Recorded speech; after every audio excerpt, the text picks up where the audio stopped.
Graça e paz, seja bem-vindo ao Devocional Discípulos. Eu sou o pastor Wagner Poubel e nós estamos numa série muito importante chamada Vitória no Deserto. Como nós podemos nos fortalecer mesmo no período de sequidão.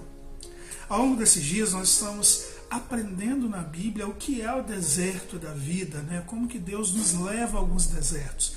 Temos aprendido que quem nos leva ao deserto é o próprio Deus e que há um motivo para isso.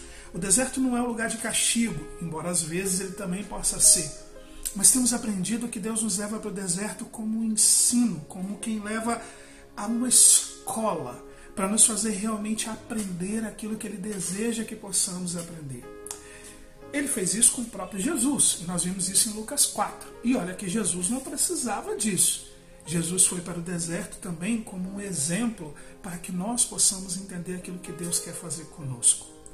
Hoje, no dia 7, quero conversar com você sobre o deserto como a oportunidade de um refino, de uma purificação, do crescimento da sua fé. Vamos ler a Bíblia? 1 Pedro capítulo 1, verso 6 e 7, o texto bíblico nos diz: nisso vocês exultam, ainda mais agora por um pouco de tempo, devam ser entristecidos por todo tipo de provação. Assim acontece para que fique comprovada que a fé de vocês, que vocês têm, né, a fé de vocês, é muito mais valiosa do que o ouro que perece, mesmo que refinado pelo fogo. É genuína e resultará em louvor, glória e honra quando Jesus for revelado. Pedro nos traz informações muito valiosas aqui. Ele nos mostra bastante coisas importantes acerca do deserto. A primeira delas é que Pedro nos diz que o deserto é um tempo que está sob o controle de Deus. Ele usa o termo que nós vamos passar por esse deserto por um pouco de tempo. Então o que Pedro quer dizer? Que o deserto está sob controle. O tempo de deserto é determinado por Deus, é Ele que leva e é Ele que tira.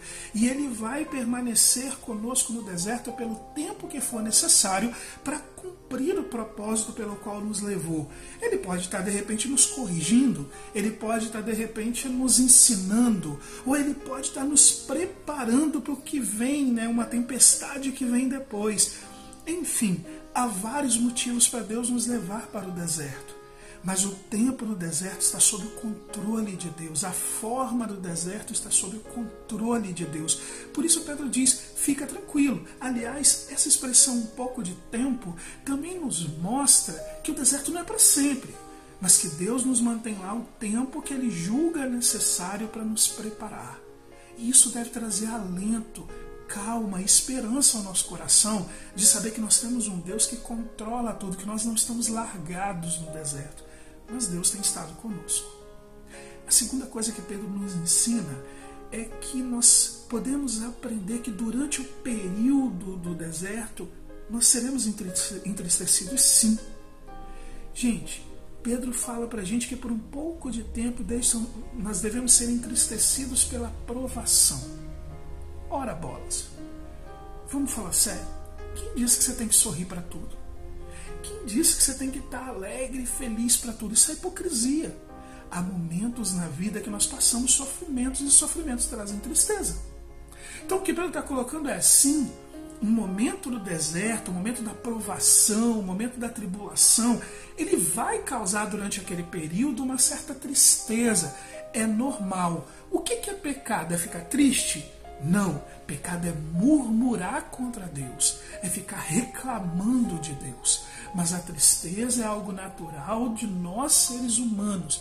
E durante o período da provação, durante o período no deserto, nós teremos sim um momento de tristeza, um momento difícil. Se você já passou pelo deserto em algum momento da sua vida, já passou por provações, você sabe como é que é. Então, fique tranquilo, esse momento faz parte do aprendizado.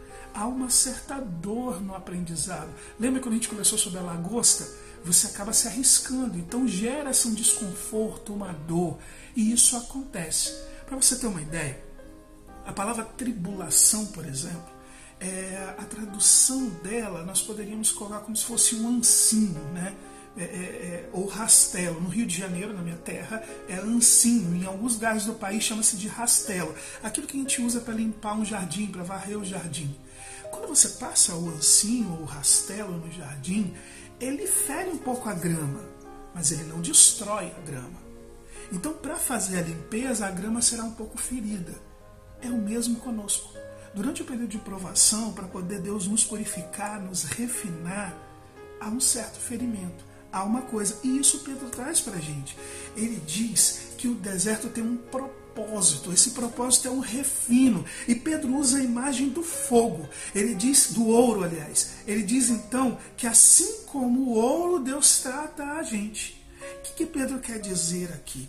Ele está dizendo, assim acontece para que fique comprovado a fé de vocês, a fé que vocês têm, muito mais valiosa do que o ouro que perece, mesmo que refinado pelo fogo. É genuíno e resultará em louvor, glória e honra quando Jesus for revelado.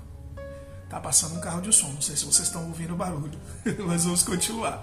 Bom, Pedro então está dizendo que há um propósito, que Deus não manda a gente no deserto à toa. E ele usa essa imagem do ouro. O que ele quer dizer? O ouro é um metal precioso. Então uma das primeiras coisas que Pedro está deixando claro para nós é que você é precioso para Deus. Deus trata você como nós tratamos o ouro, um metal precioso. Sua vida é preciosa. Seu tempo é precioso. Você é tão precioso para Deus que custou a morte de Jesus. Você já parou para pensar nisso? Deus matou, sacrificou o próprio filho dele por amor a você. E isso mostra o quanto Deus te valoriza, o quanto você é precioso para ele. Agora, o ouro, ele é retirado da natureza cheio de impurezas. Então o que isso quer dizer? Que ele precisa ser refinado para se transformar naquilo que nós temos, numa aliança bonita como essa. O ouro teve que ser refinado. E assim é a nossa vida. Deus recebe você, quando você entrega a sua vida a Jesus e recebe Jesus no seu coração, Deus te recebe como filho, como filha. E Ele te recebe do jeito que você é. Com todos os defeitos, com todas as complicações, com todos os pecados. Você não tem que melhorar para depois se tornar filho. Deus te recebe do jeito que é. Mas assim como ele faz com o ouro, ao longo da sua vida, ele vai refinar você, ele vai transformar você, ele vai melhorar você. Deus não vai deixar você do jeito que você chegou, ele não vai deixar você do jeito que você é, ele vai preparar você para que você seja do jeito que ele é.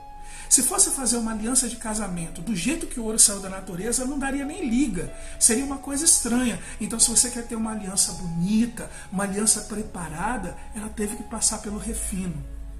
É o mesmo que Deus fará com você. Ele te recebe como está, mas não deixa você permanecer como está. Ele vai corrigir, ele vai tirar as impurezas da sua vida, como é retirada a impureza do ouro. E como é que ele faz isso? O ouro é refinado pelo fogo. Deus te manda então para o deserto, para as provações, para as tribulações da vida, de forma a refinar você como o fogo refina o ouro. E para que tudo isso? Qual é o propósito então de nos purificar? Pedro coloca, fique comprovada a fé que vocês têm, e aí ele termina dizendo, para quando Jesus voltar, quando Cristo for revelado novamente. Aqui eu quero te levar a um outro texto, a gente não vai ler agora, mas você pode ler em casa, que é o capítulo 7 do livro de Mateus. No capítulo 7, Jesus começa a falar sobre a volta dele. E num dado momento ele começa a dizer, vocês conhecerão quem são os meus discípulos pelos seus frutos, ou seja, pelas suas atitudes, pelas maneira como eles fazem, obedecendo ou não a minha palavra e tudo mais. Então Jesus vai falar sobre esses frutos. E aí ele fala algo que é, por um lado, devastador, e por outro lado, abençoador. E o que eu quero dizer com isso?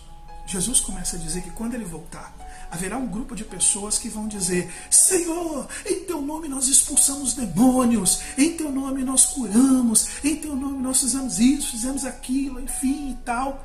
E Jesus vai olhar para eles e vai dizer, afastai-vos de mim. Na verdade, não conheço vocês. E eles serão enviados ao inferno. Mas há um outro grupo, e neste outro grupo, a Bíblia diz que Jesus olhará para eles e dirá, servos bons e fiéis, sejam bem-vindos, se aproximem do seu Senhor e os levará para o céu. Qual dos dois grupos você faz parte? Quando Deus nos manda ao deserto para nos refinar, para nos purificar, para comprovar a nossa fé, para melhorar a nossa fé, Ele está nos preparando para o dia que encontraremos novamente com Ele e poderemos, enfim, ir para o céu com Ele. Então, quando você for para o deserto, saiba que será assim um momento difícil, muitas vezes de tristeza, muitas vezes de choro, mas lá no seu coração, mantenha firme sua fé, a esperança de que o deserto não é Satanás que te levou. Satanás não domina nada. O deserto está sob o controle de Deus. Deus te levou para lá por um motivo. E uma das coisas é que Ele te ama. Ele está te corrigindo, Ele está te preparando, Ele está fazendo o que é necessário para que um dia você passe a eternidade com Ele no céu, onde não haverá mais choro, não haverá mais ranger de dente, não haverá mais doença, não haverá mais provação. Haverá apenas a glória de Deus em nossa vida, a alegria do porvir.